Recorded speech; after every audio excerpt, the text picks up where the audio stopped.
Today we have not just one but two of Peugeot's latest 5008 facelift, fully assembled all the way from Gurun, Kedah. Now, who am I kidding, right? Peugeot diehard fan could probably already tell by its colour that this is actually a 3008. Allow me to bring you through the nitty-gritty details of the 5008 and perhaps point out some of the differences between these two.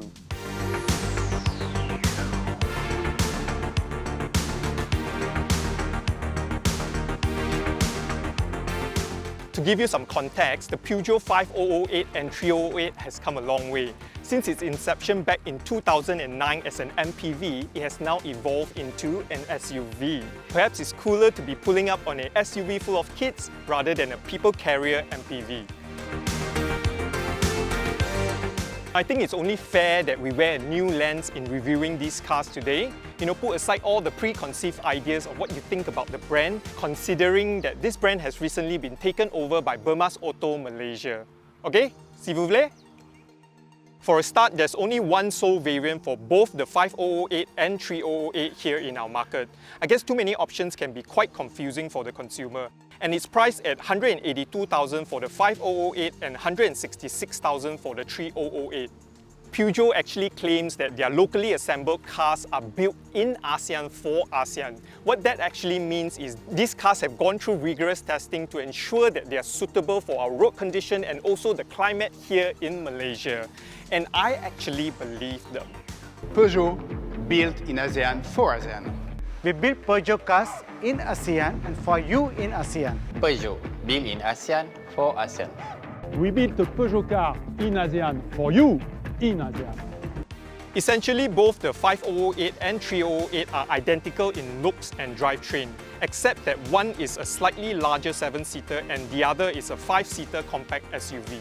With that, you can expect the 5008 to have a slightly longer wheelbase, 110mm to be exact, and 150mm in total length. Now on top of that, the 5008 is also 100kg heavier.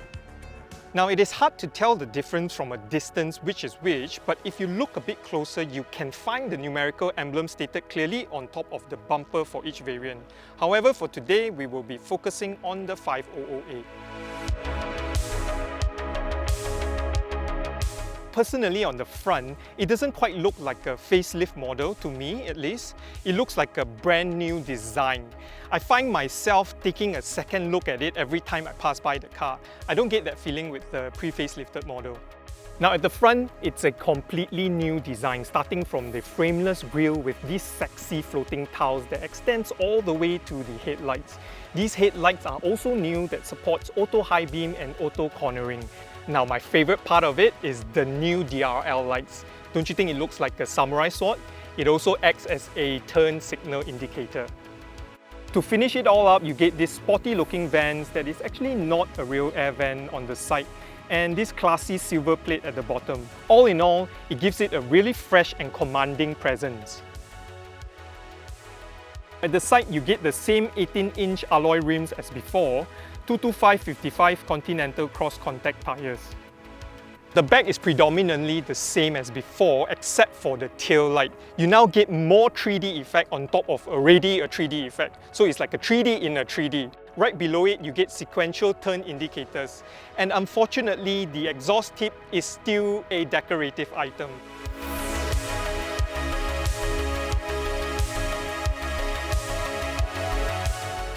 The interior space of a car is really important in my opinion, because most of the time you will be in the car either going to work or on long distance drive, or for most part getting stuck in Malaysian traffic. The overall interior of this car feels really well designed and the build quality is really good. I like this dashboard that wraps around you, that gives you a sense of inclusion, and this two-tier dashboard that extends all the way to the center console. All in all, it comes together really well. On the driver's side, the sitting position is good, the seat is comfortable, and what I like is how the infotainment screen is tilted slightly towards the driver. These kind of little things makes all the difference. Now at the front, you get a new 12.3-inch iCockpit instrument cluster.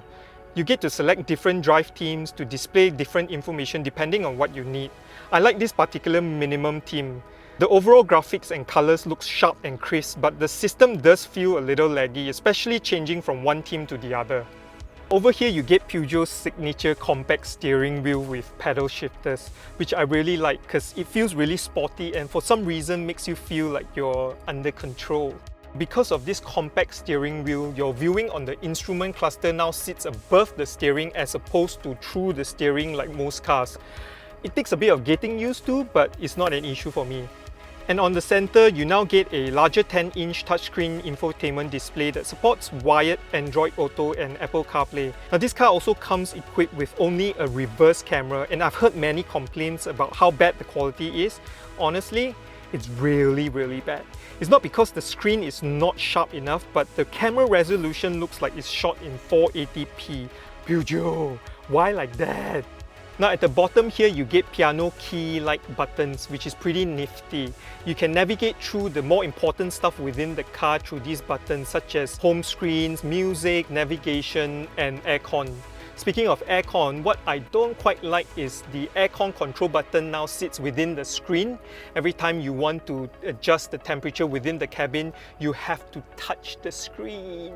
Right at the bottom, you get this new Qi wireless charging, and inside a USB port and a drive selector right at the side.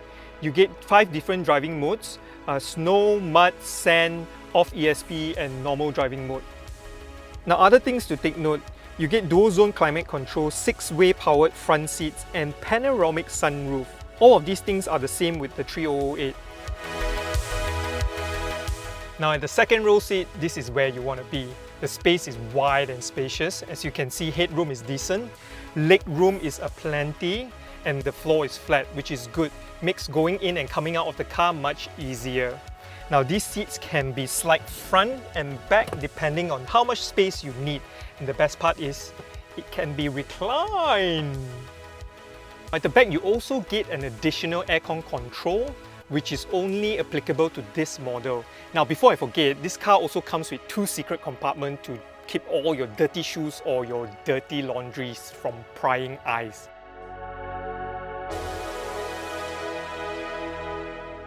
Now getting into the third row seat is surprisingly really easy because you get to push the second row seat in front.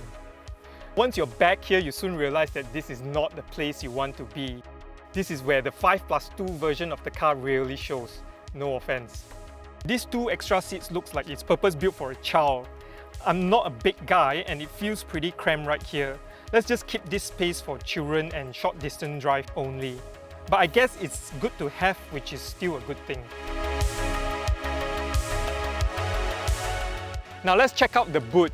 You get powered tailgate with hands-free function.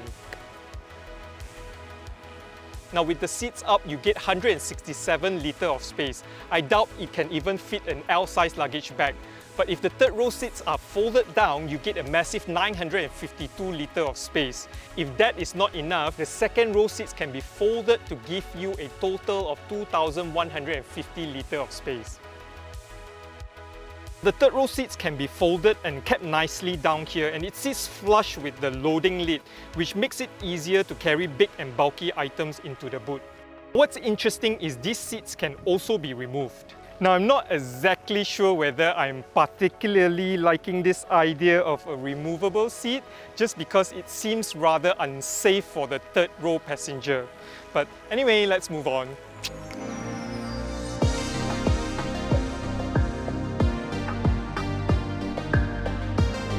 Now let's talk about the drive. Both the 5008 and 3008 runs on the same 1.6-litre turbo high-pressured engine through a 6-speed automatic transmission, and it outputs 165 horsepower and 250 Nm of torque, 0 to 100 in 8.9 seconds. What I don't quite get is how can both of these cars share the same century sprint time when the 5008 clearly is heavier and outputs the same horsepower. I suspect perhaps it has got something to do with the engine tuning. Despite it being a 1.6-litre engine, I find that the power is adequate, especially during the initial pull. The pairing between the engine and the 6-speed icing gearbox works very well. You can never really tell if the engine is struggling because the gear shift is so smooth. Depending on who you're asking, if you're asking a person who is stepping up from a sedan to this SUV, they will probably tell you that the power is great. However, if you're asking a person who is used to driving a more high-powered SUV, they might tell you a different story. Now, I'm saying all of this based on my experience with the SUV shootout that we had, where we had this car as a wild card against all the other SUVs in the market. And the result is quite telling, especially when it's driven back to back. Now, this brings me back to my previous point where I mentioned that both the engine and the gearbox runs harmoniously and manages to guise the fact that this car actually has a smaller engine. The fuel consumption for this car is rated at 7 litre over 100 km. But based on my heavy right foot, I'm only able to get 10.2 litres out of 100 kilometers. Well, to be fair, mostly city drivings. Okay, looks aside, everything about this car is just right. I've been driving this car for the past 1 week, and all I can say is you pay for what you get. Nothing more, nothing less. To me, this car sits between wow and bad, right at the middle. I mean, look at it. It has great interior finishing, the seats are comfortable, even though I prefer it to be a tad bit softer. The steering is responsive, the handling is precise, and the suspension does cushion the bumps pretty well. So I have nothing else to say except it's just right.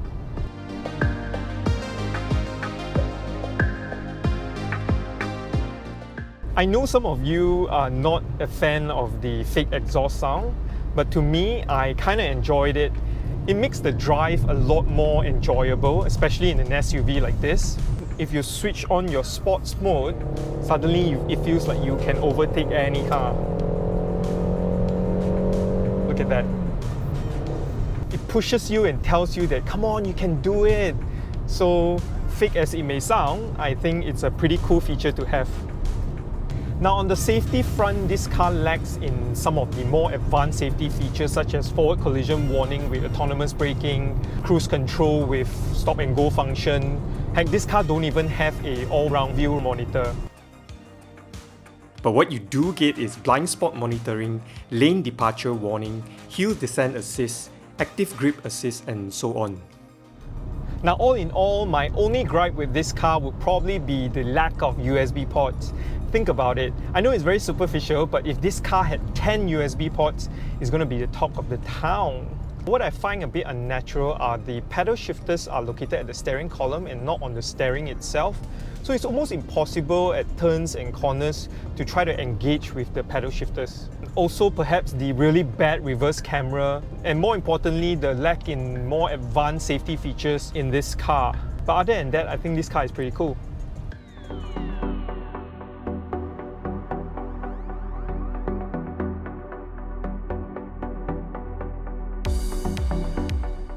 So in conclusion, is the 5008 a roaring lion or a kitty cat meow? Now let's break it down a little bit further. What are the available 7-seater SUV in the market right now?